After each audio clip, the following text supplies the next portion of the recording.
haven't even started yet. That's bad. All right. Oh my gosh, look! What am I seeing? There's little triangles on the screen. Oh, no. Wow. Oh, well. Okay. That's crazy. We're live. Hi guys, Loila And George. And George. And hope you guys are doing good. We just switched to a later time and we are a little slap happy because we're tired. And there's little triangles on the screen. I don't know if you can see them. But anyway, we are here. We are talking about everything to do with marriage. And the subject for today that we're going to address is conflict. How do we handle it? How do couples handle it when there is an absolute deadlock in the relationship, in conversation? Guys, you just got to tell me, do you see three little green squares on your screen? Because that's what we're seeing when we look at... It's a little distracting. It's very distracting. There's like hovering over our faces. Hovering things here. Okay, we're going to try and ignore it. We're trying to be grown-ups. What do we do when we have a deadlock in our marriage? Conversation comes up over something that's important to us, and we just can't seem to agree on anything, and we feel very strongly about our position. And we've had a couple of those. So we haven't talked about this in advance. Hi guys. Hi Mickey. We haven't talked about this in advance. We never like to because we want to keep it raw, authentic, and real. And we want to know, what do you think? What happens for you guys? Where is your struggle? There are so many marriages that are really in a bad place, and we want to do everything we can to offer you some strategies, some ideas, something to think about. How many years together? We've been together. We were just having this conversation, Mickey, because we can't remember. It'll be 24 in June. 22. All right. We got married in 1995, so 24 years would be 19. We have 4 children. 2019. Don't listen to him. I'm right, though. We have 4 children. One is from a first marriage for me. He's 31. And then we have 3 children together who are 22, 20, and 18. So, right. Yeah, 24. So we'll 24 years. Married, and then John will turn 23. 19 years. 18 years. Wow, that's great. I love to hear you guys hanging in there with your marriage, trying to make it work, taking in new strategies. Listen, if you can run a business, if you can work for an employer, if you can do lose weight, all these things that we all strive to achieve, you can absolutely make your marriage work. It has to be in your core that you can do it. And again, dealing with conflicts is inevitable. And what do? So for George and I, this is what I do when I hear... He's laughing already. I'm afraid. I laugh when I'm scared. There's a couple... Oh, it ended. I'm so sorry, Mickey. I'm so sorry. But you know what? I bet you learned a lot of really valuable life lessons, and you take them forward into your future. It becomes a part of who you are as a person, and you become a stronger person as a result of that. I know how hard it is. I was in a marriage myself that ended in divorce. I totally understand. There are times when there is just no working it out. As a matter of fact, I have a divorce workshop going on to address this very concept, but that's for a different conversation. So when it comes to conflict, a couple key things that I know I do, I'll let George talk for himself, but one of them is this: everybody is entitled to their perspective. Whatever it is, you are entitled to your perspective. It's your truth. I can't argue with somebody else's truth no more than anybody else can argue with my truth. And as a matter of respect, I own it. Your spouse owns it. And that's like, and there's a non-negotiable. right? That's one. The other one is respect. Respecting the other person's perspective. There was a time when I did not respect a perspective that I couldn't wrap my head around. And I acted in dishonorable ways, and I think we both did early on.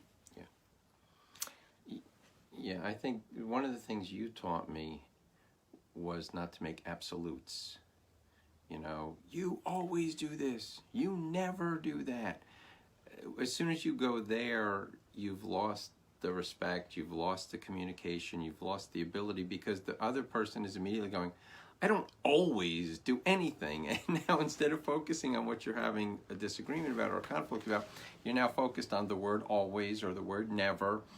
And now you're going down rabbit trails, your minefields, you know, instead of, hey, you know, you see this way, I see this that way, but we have to make a decision. What are we going to do? Yeah, and it muddies the water, because as soon as there's a conflict and you start going off on rabbit trails about, well, you know, I don't always, or you don't always, or you never, like as soon as you start going there, you start to take your eye off the point. Yeah. And that makes an already tense issue 10 times more complicated. Yeah. It's that way in parenting too. Kids are very good about bringing in extra issues and you know, you forget what you're disciplining them for, right, in the first place. Right. So yeah, it happens in marriage too. I mean, the principle that works in marriage works across the board with everyone. Yeah. And I think, if I don't lose my train of thought, which I think I just did. Dr. Phil says, I am definitely a right fighter. A right fighter. He's a right fighter too. I'm not sure what that means, but okay. Who am I to argue with Dr. Phil, right? Yeah.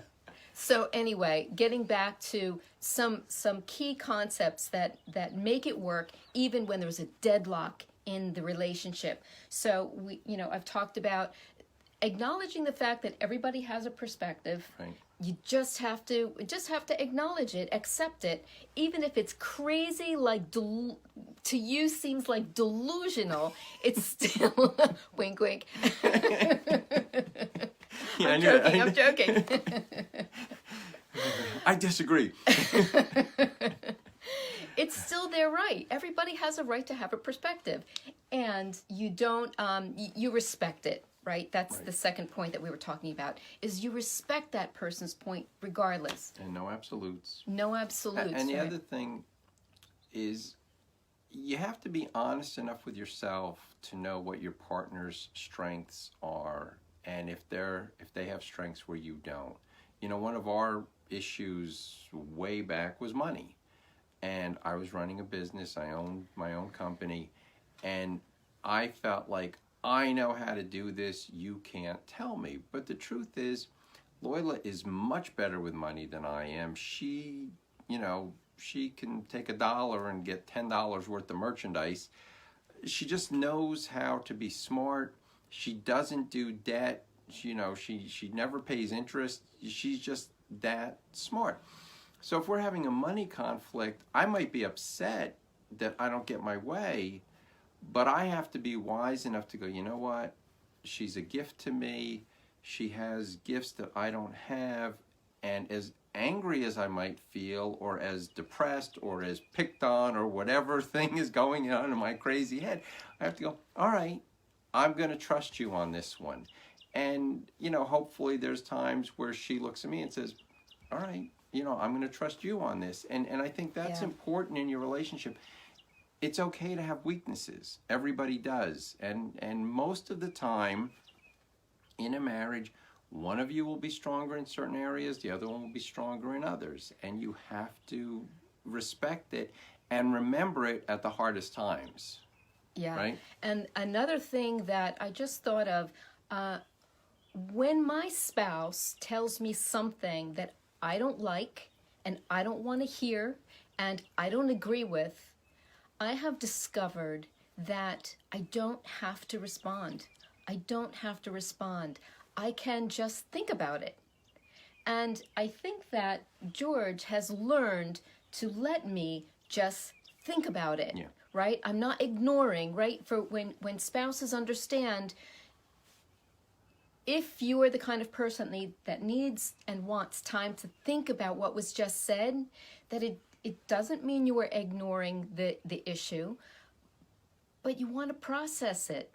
And that's a valuable concept. Yeah, and it helps if you're that kind of person. Say, you know what, I need time to process that. Can we talk about this later? That's important. And the other thing that you had said, this is another thing I learned from you, is honesty is a gift. If I can sit and listen to my wife tell me something that might be painful for her to share, or might even be painful for me to hear, but she's being honest from her heart, that's a gift. And you need to be grateful for that, even if you don't like what you're hearing. The fact that she loves you enough, trusts you enough, and cares about you enough to give you this truth. And that doesn't mean she's right every time even, but it's the truth as she sees it, and she's giving you that gift. Accept the gift. Right. Truth is a gift, Yeah. and that's something we talked about on another video, is that you don't have to agree with it. You can just accept it, appreciate it, understand that that person is coming from a place of love. And, I'm reading your comments, Nikki. I have to go. Hate to interrupt. How do I find what? Just luck finding this one. Oh, let's see. Go to, well, you're on my feed, right? So either Loyola Luvis, and then you'll see past videos, or Mothers in Training is my page, my business page. There's probably a lot of videos forwarded to that, or in my group, Parenting in the Millennial Age, Mickey, you'll find a lot of videos forwarded over there as well. So there's a couple different places where you can find some of the conversations we've been having, George and I, about marriage, and some other professionals. We've been talking about divorce before, during, and after. The marriage journey, the parenting journey is a crazy ride. And there are a lot of key strategies that help. We want to create a community where everybody can feel safe and comfortable to talk and share ideas with each other. We really want to create a place where when life gets crazy and insane and like out of control, where can you go to just talk with other people who really love marriage and family and community and want to be there for you? So that's what we're doing here now. I want to make one more point, if it's okay. Yeah, go ahead. The past. The past is a foreign country. The past is gone. So as you get into your marriage, certain things recur. Maybe it's Themes. finances, maybe it's something with the children, maybe it's where do you want to live, maybe it's work stress, whatever it is, it's recurring. But don't bring up, in 1973, forget it. What's past is past. Don't dwell in, do you remember the first year we were married? You did this? Dude, get over it, bro. Don't hang on things that happened a year ago, 2 years ago, 5 years ago, 10 years ago, 20 years ago, 30, whatever. And George, I think that has a lot to do with forgiveness. Things do fester and come up over and over when they haven't been resolved. That's why they come up. And so the conversation needs to be had when you find things coming up over and over is, hey, obviously something is not resolved here. Something's not put to bed. Let's talk about that. And that usually includes saying, I'm sorry for what happened back then. Do you forgive me for what happened back then? And that do you forgive me makes the other person engaged in the process. They have to now say, yes, I forgive you. That cleans the slate. That kind of puts everybody on a new page. Once there has been an I'm sorry, will you forgive me? And now everybody's got some skin in the game here. So I think that's an important piece of the process.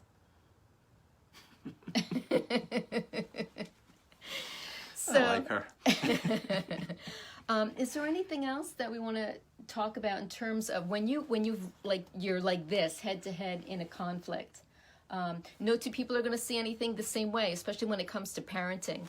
Thank you both. You two make a lot of sense. I needed to hear this. I'm so glad. Yeah. This is why we're doing what we're doing. We want to be able to, just say something that makes you have an aha moment or that you resonate with.